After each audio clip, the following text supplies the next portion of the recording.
시장이 조금 안 좋아지기 시작하면 항상 나오는 말이죠. 부동산 투자는 끝났다. 그 이유가 뭐냐면 인구를 좀 봐라. 인구가 이렇게 점점 없어져 가고 있는데 어떻게 부동산이 돈 가치가 될 수 있는 그런 상황이 올 수 있겠냐. 다시는 오지 않는다. 이런 얘기를 굉장히 많이 합니다. 굉장히 많이 다양한 데이터들을 다 제시해 가면서 그렇게 얘기를 하면 그럴듯하게 들리지 않습니까? 근데 제가 정말 그런 얘기를 들을 때마다 어떤 생각이 드는 줄 아십니까? 정말 부동산의 실무라는 게 뭔지 전혀 모르고 정말 쥐뿔도 이해하지 못하는 그런 것들이 저렇게 떠들어댄다라고 보입니다. 저는 제가 예전에 부동산 가격이 한두 끝도 없이 떨어진다라고 얘기할 때 정말 부동산의 실무를 쥐뿔도 모르는 저런 인간들이 저렇게 떠들어대는구나 라고 생각한다고 했잖아요. 부동산 가격은 그런 이유로 떨어지고 그런 이유로 올라가는 게 아니라니까요. 물론 그런 이유들이 영향을 주기는 해요. 그렇긴 하나 좀 더 강력한 힘을 갖고 있는 건 뭐냐면 결국 매도자와 매수자 간의 힘겨루기의 문제라는 거예요. 그런 시각으로 봐야지 되는 거예요. 그게 실무예요.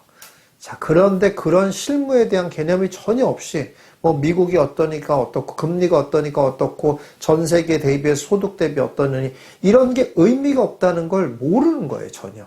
그런데 그런 것을 갖다가 다 제시해 가면서 얘기를 하면 보통 사람들은 그냥 모르는 얘기니까 혹할 수밖에 없거든요. 근데 정말 실무를 전혀 모르고 떠들어대는 거예요. 자, 인구와 부동산 간의 관계 있을까요? 없을까요? 당연히 있습니다. 있긴 있으나 인구가 계속 감소하니까 부동산 투자가 쓸모없는 짓이다. 부동산 투자라는 것은 쓸데없는 짓이다. 다시 말해서 좀 더 쉽게 풀어서 얘기하자면 돈 되는 부동산, 오르는 부동산 이런 건 이제 앞으로 없을 거다라고 하는 그 얘기. 이건 맞습니까? 틀립니까? 이거는 전혀 말도 안 되는 얘기라 이런 얘기예요. 이런 기사가 났더라고요. 지방대 48곳이나 대입 마감 날까지 추가 모집을 하게 됐다라는 기사입니다. 정말로 지방대학이 요새 심각하죠. 이거 뭐 아주 오래전부터 예견된 일이긴 합니다. 학령 인구가 점점 줄어들면서 이제 대학은 너무 쉽게 들어갈 수 있는 세상이 올 거다. 20년 정도 됐던 얘기 같아요. 그때부터 나오기 시작한 얘기였거든요. 그래서 그런 예견대로 된 거잖아요. 자, 그런데 서울시립대 262.6대 1, 중앙대 193.8대 1, 상명대 179.1대 1. 이건 무슨 일입니까? 아니, 분명히 대학교에서 학생들을 모집하느라고 지금 난리가 났다고 하잖아요. 근데 이런 일부 대학교에서는 어떤 일이 벌어졌냐면 경쟁이 너무 치열한 이런 상황이 됐다 이런 얘기예요. 이게 뭡니까, 여러분들? 여러분 다 알고 있는 거죠? 수도권 대학은 예전보다 들어가기가 더 어려운 상황이 됐어요. 그리고 지방대학, 일부 지방대학들은 문 닫는 대학교가 늘어나게 된 겁니다. 여러분, 학령 인구가 줄어들었다고 해가지고 대학 들어가기가 쉬워진 건 절대 아니잖아요. 그건 아니고 다만 학령 인구가 줄어들면서 지방대학교가 문 닫게 된 것뿐이죠. 왜 이런 일이 벌어졌을까요? 분명히 인구는 줄어들었는데 왜 수도권에 있는 대학은 더 들어가기 힘들어지게 됐을까요? 이거를 여러분들이 잘 이해하시면 이 부동산의 미래도 예측할 수가 있어요. 이렇게 된 것에 대한 거는 중요한 세 가지 이유가 있습니다. 첫째는 인간의 기본적인 욕망이 변하지 않는다는 거예요. 인간의 기본적인 욕망이라는 거 뭡니까? 남보다 좀 내가 좀 나은 입장에 있다라고 느낄 때 행복감을 느낀다는 거예요. 그 욕망이 바뀌지 않는다는 거예요. 그냥 다시 말해서 뭐 퍼센테이지로 얘기하자면 상위 한 20%쯤은 속해야 우리가 좀 더 행복하고 신난다라고 느낀다라는 거예요. 이 인간의 기본적인 욕망 자체가 변하지 않는다는 거예요. 그렇기 때문에 결국 어떻습니까? 대학이라는 건 뭘 얘기하는 거예요? 뭐 대학을 좋은 데 나와가지고 아주 좋은 인생을 사는 건 아닙니다. 그런 건 아닙니다만은 어쨌든 그렇지만 대학이 굉장히 많은 비중을 차지하는 건 사실이잖아요. 그러니 어떻습니까? 사회에서 유리한 고지를 점하기 위해서는 일단 좋은 대학을 가야 된다는 건 변함이 없는 사실이잖아요. 그러다 보니 어떻습니까? 그 좋은 대학을 들어가고자 하는 사람들의 그 욕망은 바뀔 수가 없다라는 거예요. 그러니 어떻게 되겠어요? 더욱더 치열해진 경쟁. 그러니까 경쟁이 있는 곳은 더욱더 치열해지는 이런 상황이 된다는 거예요. 바뀌지 않는다는 거예요. 자, 두 번째는 뭐냐면 이런 것을 가속화시킨 게 있죠. 그게 뭐냐? 정보의 발달입니다. 그러니까 쉽게 말해서 예전에는 예전에도 대학 순위가 다 있고 하잖아요. 그런데 지금은 어떻습니까? 지금은 더욱더 정보가 발달해서 어떤 대학이 어떤 과가 어떻게 좋은지 이런 게 전부 다 나오고 많은 사람들이 알게 된 이런 상황이 돼버렸다는 거예요. 그러니 어떻습니까? 인재들이 더 몰릴 수밖에 없는 거예요. 인재들이 몰리다 보니까 경쟁을 할 수밖에 없는 거고 그러다 보니 치열해질 수밖에 없는 이런 구조가 됐다 이런 얘기예요. 그러니 이게 참 정말 아이러니한 건데요.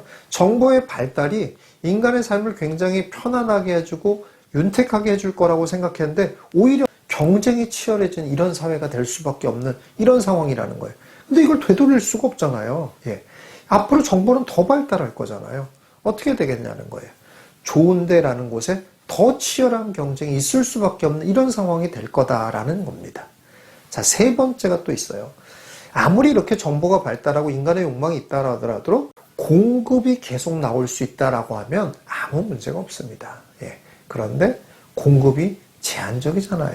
어떻습니까? 수도권의 대학 한두 끝도 없이 늘어나냐? 늘어날 수가 없잖아요.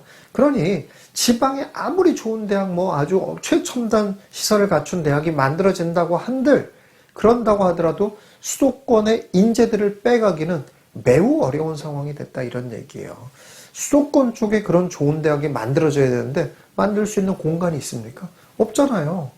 그러니 기존에 있는 자리 잡고 있는 수도권에 있는 대학들이 더 좋아질 수밖에 없는 이런 구조가 됐다 이런 얘기입니다. 자, 여러분 이런 내용을 보니까 어떻습니까?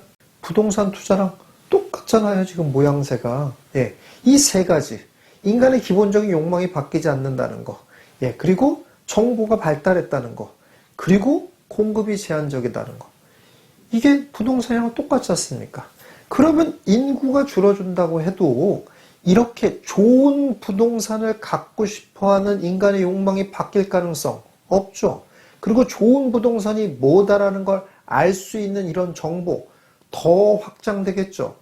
그런데 그런 좋은 부동산은 끊임없이 만들어질 수 없죠. 자, 어떻습니까? 이게 부동산 투자 가치가 있는 부동산이 계속 있을 거다라는, 영원할 거라는 게 변할 가능성이 있습니까? 없다라는 얘기입니다. 전체적으로 보면 인구 절벽이 오고 그래서 전체적으로 부동산은 남아도는 부동산, 지금 문 닫는 지방대학 있는 것처럼 남아도는 부동산이 있을 수 있어요. 그럴 수는 있으나 그러나 사람들이 막 선호할 수 있는 부동산에 대해서는 늘 경쟁이 치열할 수밖에 없다라는 거예요. 그리고 이러한 부동산들은 계속 경쟁이 치열하다 보니까 가격이 오를 수밖에 없는 구조다 이런 얘기입니다. 그런데도 인구 절벽이 오면 부동산 가격이 떨어질 거다라고 생각한다? 이거는 인구 절벽이 와서 부동산 가격이 떨어지는 게 아니라 본인의 삶의 수준만 떨어지는 거예요. 그걸 믿고 생각하고 있는 사람만 계속 밑바닥 인생을 살 수밖에 없는 이런 상황이다 이런 얘기예요. 간혹 이런 분들도 있어요. 이게 다 양극화 문제다. 이 양극화가 점점 심화되고 있다. 그러니 좌파가 정권을 잡아야 된다. 또 이렇게 얘기하시는 분들도 있어요. 그리고 이건 좌파 우파의 문제가 아니라고 보여집니다. 이거는 리더십의 문제지 좌파가 잡고 우파가 정권을 잡고 이런 거의 문제가 아니에요. 쉽게 얘기해서 무슨 좌파가 잡는다고 해서 우리가 석기시대로 돌아갑니까? 그럴 수는 없잖아요. 인간의 기본적인 욕망이라는 것을 근거하고 있기 때문에 이건 누가 정권을 잡고 뭘 한다고 해서 약간의 변동은 있겠죠. 당연히 무슨 양극화의 그 정도를 약간 줄인다든지 아니면 그 속도를 약간 늦춘다든지 이럴 수는 있죠. 이럴 수는 있지만 그렇다고 해서 이런 기본적인 내용이 변할 가능성은 아예 없다라는 거예요. 부동산에 대한 그런 욕망에 대해서 한번 단적인 예를 하나 들어볼게요. 지금은 웬만한 아파트에 지하 주차장이 없는 데가 없습니다. 그래서 지하주차장이 없냐 있냐에 따라서 또 가격이 틀려집니다. 그렇죠? 예. 그런데 조금 구축 아파트 같은 경우 지하주차장이 없잖아요. 그런데 옛날에는 뭐 기술적인 문제도 그렇지만은 주차장이 있다라는 것만으로도 너무 편하고 좋았습니다. 물론 주차난이 심해졌다는 문제도 있지만 지금은 주차난이 그렇게 심하지 않아도 지하주차장이 없는 곳에 사는 그런 주민들은 굉장히 많은 고통을 호소합니다. 무슨 고통입니까? 예. 차가 너무 더러워져요. 예. 그렇죠. 관리하기가 너무 힘들어요. 자, 그런데 여러분 생각해 보세요. 옛날에는 지하주차장이 다 없던 시절이 있었어요. 그럴 때는 누가 지하주차장이 없다는 것을 고통이라고 생각하지 않는다는 거예요. 차를 관리하는 게 힘들다? 이게 고통이라고 생각하지 않았다는 거예요. 왜? 쟤도 더럽고 나도 더러우니까. 상관이 없어요. 그런데 지하주차장이 생기면서부터 저 차는 깨끗한데 왜 내 차는 왜 이렇게 더러워? 이게 되면서부터 내가 고통스러워지는 거예요. 이렇게 상대적이라는 거예요. 그냥 내 차가 더럽다는 것이 고통스러운 게 아니냐, 내 차만 더럽다는 게 고통스러워지는 거예요. 이게 바로 욕망의 본질이고 이게 바로 특정한 것에 대한 가치를 올리게 되는 이유예요. 이게 바로. 이렇습니다. 그러면 앞으로 부동산에 더 좋은 거 이런 것들이 안 나타날까요? 계속 나타납니다. 그렇게 되면은 계속 경쟁이 치열할 수밖에 없어진다 이런 얘기예요. 최첨단 기술이 있는 그런 주거 환경이기만 하면 다 좋은 게 또 아니에요. 왜 그러냐면 기반시설이라는 게 있잖아요. 이거와 연관되어 있는 수많은 것들을 다 포함하고 있는 소위 말하는 이제 입지라는 거지 않습니까? 이게 또 부동산이란 말이에요. 이게 그래서 다시 말해서 무슨 지방에 뭐 최첨단 아파트를 만약에 만들었다.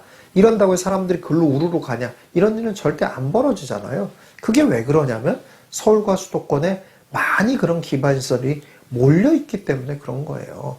그러니 최첨단 시설보다는 그 주변에 갖고 있는 수많은 이런 기반시설을 포함하고 있는 그 자리가 더 가치가 있고 그 자리가 더 편리하고 더 이득이 되니까 안 옮겨지는 거거든요. 근데 이런 것들이 바뀔 가능성이 있겠냐는 거예요. 없다라는 얘기예요. 그래서 인구 절벽이 와서 부동산 시세는 끝났다라고 생각해서 여러분들이 관심을 끝내버리면 여러분의 인생만 끝나게 됩니다.